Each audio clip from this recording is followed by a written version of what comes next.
Good morning and welcome to Football School Friday. My name is Ben Littleton and today's lesson is going to be a cracker.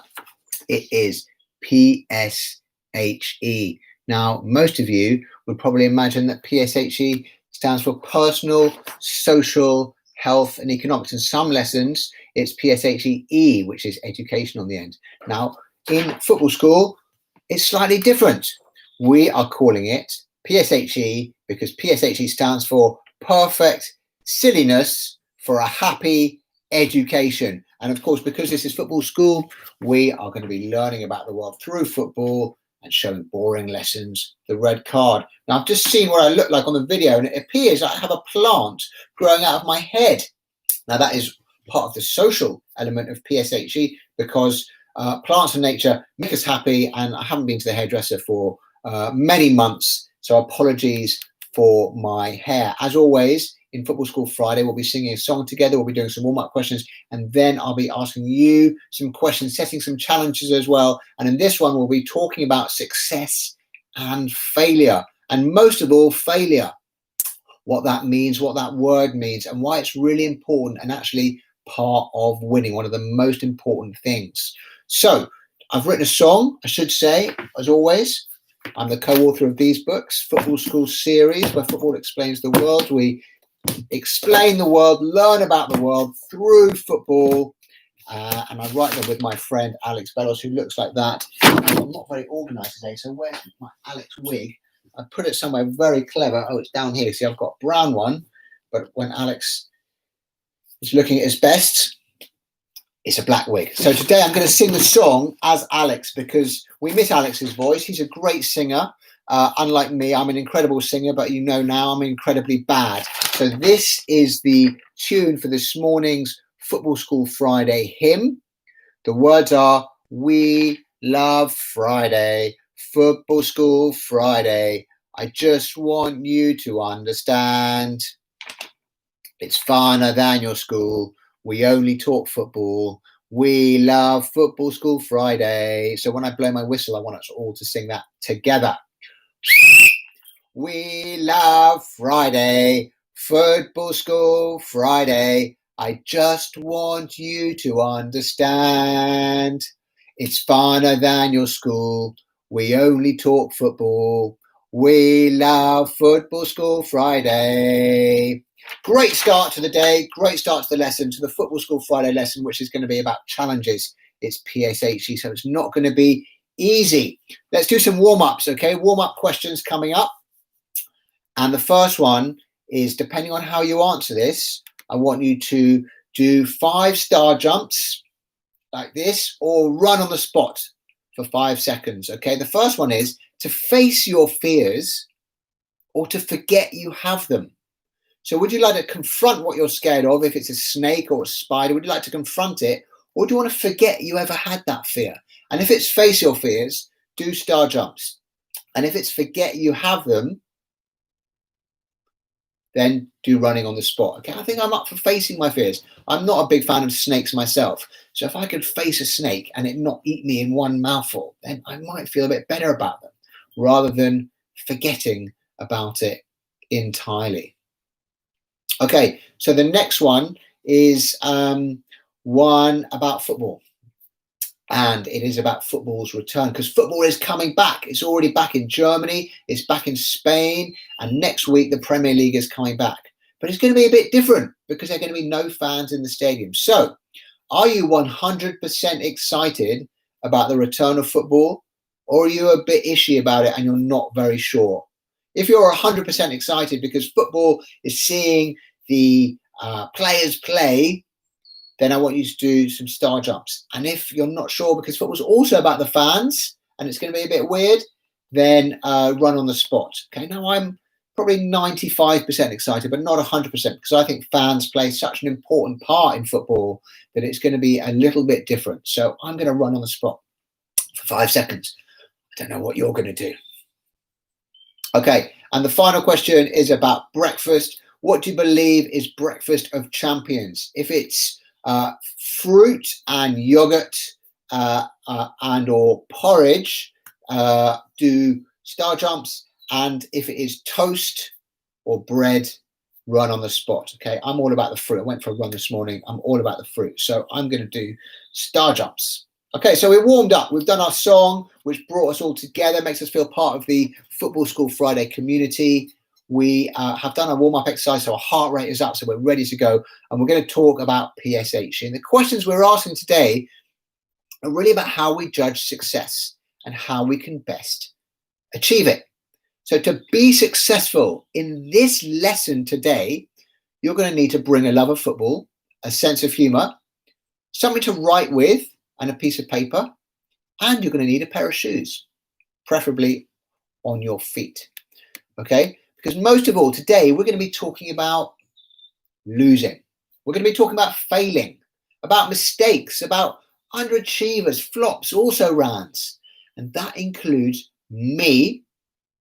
Yes, I am a loser as well. And it includes you, because you will make mistakes as well. We all make mistakes sometimes. We all suffer disappointments as well. And we all suffer from knockbacks. But failing is really important, because it's only through our mistakes that we can learn and grow and improve. And when you think about footballers, all successful footballers have also suffered from setbacks and disappointments. And they've all, of course, lost lots of matches. So the key lesson for today is that losing is not the opposite of winning. It is part of winning. And if there's one thing I want you to take away from this Football School Friday lesson, it is that losing is a part of winning. So the first challenge is about pressure, coping under pressure, and getting comfortable with being uncomfortable. Okay, so if you're wearing shoes, preferably if they've got laces on, I want you to stand on one leg and tie up the laces of your other shoe. Okay, this is really difficult. I'm going to try and do it as well. So I've got my shoe here. I don't know if you can see it on the screen. Okay, I've got my shoe and the laces on. I'm standing on one leg and I'm going to try and tie the lace while balancing. I do bunny rabbit ear laces, by the way, which is old school. See if you can do it. And it is really difficult, but I have tied up my lace on one leg. And you might not do that first time. And it does feel a bit strange when you do it. I definitely agree with that. But it's a really good skill, because it just teaches you to get used to being uncomfortable. And sometimes that's what happens in life. And the more you do it, the more comfortable you will get.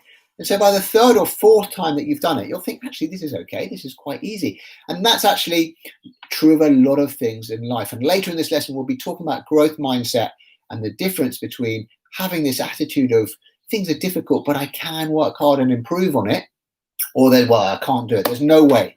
And if you failed to tie up your shoelace on the first go, don't think, well, that means I can't tie up my shoelace on one leg. It just means you need to work hard and to practice it, and then you will be able to do it. So the next challenge is to think about different types of success. And I'm going to give you an example from football, because we always like talking about football in Football School Friday lessons. Now, in FIFA, there are 211 national teams who play international matches. Okay, they represent their country. So England, Scotland, Germany, Brazil, all these countries. And a few years ago, Brazil were ranked 22 in the world, 22 out of 211. But this is Brazil, the team that has won the most World Cups out of any country. And for them, it was a national embarrassment. It was a humiliation. They felt terrible that they were ranked 22 in the world. But at the same time, a very small country called the Faroe Islands, which is a group of islands in the North Sea, somewhere near Norway, Sweden, Denmark, around there. They were ranked 74th in the world, which is way lower than Brazil. It's 50 places lower than Brazil. But for them, it was a cause of national celebration. They were so happy that they were so high in the ranking, 74 out of 211. Remember, 211 is the bottom team. 211 is the bottom team. So they were 74, but they've only got 50,000 people in their country. So in terms of country population, they are probably the most successful national team in the world. Fair play to the Faroes. But this shows that success is not always about finishing first. It's about resources and it's about context. And in football, only one team can win the league. And that team is usually the team that pays the most money, that buys the most expensive players, pay the biggest salary, hires the best coach for the biggest salary. So there are different ways to measure success. And that's really something I want to talk about today. So I want you to think about the team you support and what success looks like for them. So if it's a big team, thinking of a team that's top of the league at the moment as we speak, Liverpool, Paris Saint-Germain, Bayern Munich, Barcelona or Juventus, one of those teams. It might just be winning the league or winning the Champions League. That's success. That's what it looks like. But if you support a smaller team, and there are loads of smaller teams, because in England, there are 91 teams below Liverpool at the top. So any of those 91 teams is a smaller team or currently a less successful team than Liverpool. But imagine what success is like for them. It might be avoiding relegation. It might be just scoring a goal or doing good work in the community, helping others through kindness, especially during this difficult period. Now, I spoke to a coach in Germany who is called Thomas Tuchel, and currently he is the coach of Paris Saint-Germain, French champions. But when I spoke to him, he was coaching a team in Germany called Borussia Dortmund. They were the second best team in the country. And one of the reasons why they were the second best team is because they didn't have as much money as the best team, which is Bayern Munich, who had lots more money, could spend more money on players and on salaries. So it was hard for him to win the league. And he said, well, if I don't win the league, does that mean I have failed? Am I a failure if I haven't won the league? Is that the only way we can measure success? And I was like, well, no, of course not. It's very difficult. If this other team, Bayern Munich, have got more money, more resources, then they're more likely to win the league. So he asked me to come up with a list for him of what success might look like for that club. And I want you to think about it and do the same as well. So I've written this list. This is what I came up with. This is the Dortmund logo, as you can see, BBB, written by me, 09, the year they were bought, or the year they were established. And what is success? So I came up with a few things. It could be chances created. It could be, as the coach, just improving players, which he did a lot. Now, he signed a very young Ousmane Dembele, who went on to sign for Barcelona. He's had Dortmund have had loads of great players play for them and then go on to bigger and better things, including Robert Lewandowski, Mario Götze, loads of terrific players, Shinji Kagawa. The other one is that 80,000 fans go to their stadium. And are they happy? Does he make them happy? Well, yes, they do. They experience a really powerful emotional feeling when they're at the stadium because they stand behind this yellow wall, it's called, in the stadium. And the final one is, do you create excitement in the stadium by the way you play? And the answer to that was yes. So I want you to think about the team you support or the team you play for. If you play for a team as well, think about 3 or 4 measures of success. And it might not be winning the league. It might be giving everyone an opportunity, or scoring a nice goal, or making your coach proud, or anything like that. And you could also do that for yourself as well. And I've done one for myself. I've written my own BOL logo, which is my initials. 09 is not the year I was born or my age, but it's actually how many football school books I've written with Alex, or will have written by the end of the year, because we're just about to finish book 9, which is really exciting. I've got a very exciting announcement, hopefully next week, which I will share with you. So what does success look like for BOL? Well, writing fun books. That's what I really like to do. And if they are fun and I think they're fun and other people think they're fun, that's terrific. I like to help children. I like to help kids. I like them to develop a love of reading through the books. I want to open their mind, open the school curriculum for them. That's why I'm doing these Football School Friday videos. I want them to feel the same passion about football and learning and reading as I do. I want to look after my family, especially right now, but all the time. Obviously, I'm looking after my family and I'm trying to improve my keepy-uppies. And I've got a very good trick for improving keepy-uppies, which I will share with you in a little while, because my keepy-uppies, I actually broke my personal record this week, which is not the exciting announcement I was going to share, but I will tell you more about that later, because I've got a fantastic way of improving your keepy-uppies. So that's the second challenge. Try and think about what success looks like for you. The third challenge, you'll also need a pen and something to write on, and that is called Brilliant Me. And I know that footballers actually do this challenge as well. And the challenge is to write down as many things as possible that you are proud of yourself. The more the merrier. Think about nice things that your parents, your friends, your teachers, or your coaches have said about you. Because if you have a bad day and you're not feeling so great, you can look at it and remind yourself of your successes. And this will help you have self-belief. And I know footballers who do this because in sport and in life, it is really important to believe in yourself. And players who have this self-belief will keep on trying, pushing themselves, even when they have small failures. So I've done a brilliant me exercise. I did it this morning. I'm kind and thoughtful, or at least that's what people have said about me. And I try to be, for sure. I don't know if you can read that. What's the next one? Funny and cheer people up. Well, I put in brackets sometimes. I try to be. Yes, I try to be. I'm learning to cook new dishes. Now, that is something I am proud of at the moment. Spending a lot of time at home. I'm trying to be inventive in the kitchen. What else have I written here? I've written lots of books. Yes, I'm proud of that. I'm trying new things. Yes, I'm trying new things. And I make mistakes and I learn from them, or I try and learn from them. I'm definitely proud of the mistakes I've made. I am not embarrassed or ashamed of the mistakes. And I think we should all feel like that. I think it's really important to embrace your mistakes and just try and learn from them. And that really taps into growth mindset, which I'm sure some of you may already know about from school. And we have an example in one of our football school books. In fact, it's this one, book 4, season 4 of football school, where we talk about growth mindset. And we've got an image of Alex and I going for a run. Now, this is not a true story, because we can both run and we both enjoy running. But in the cartoon of us both running, Alex has got thought bubbles coming out of his head.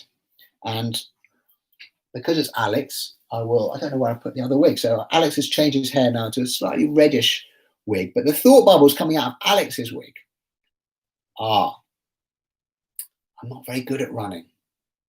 It's too difficult. I can't do it. I'm going to give up. I made a terrible mistake. I don't like it.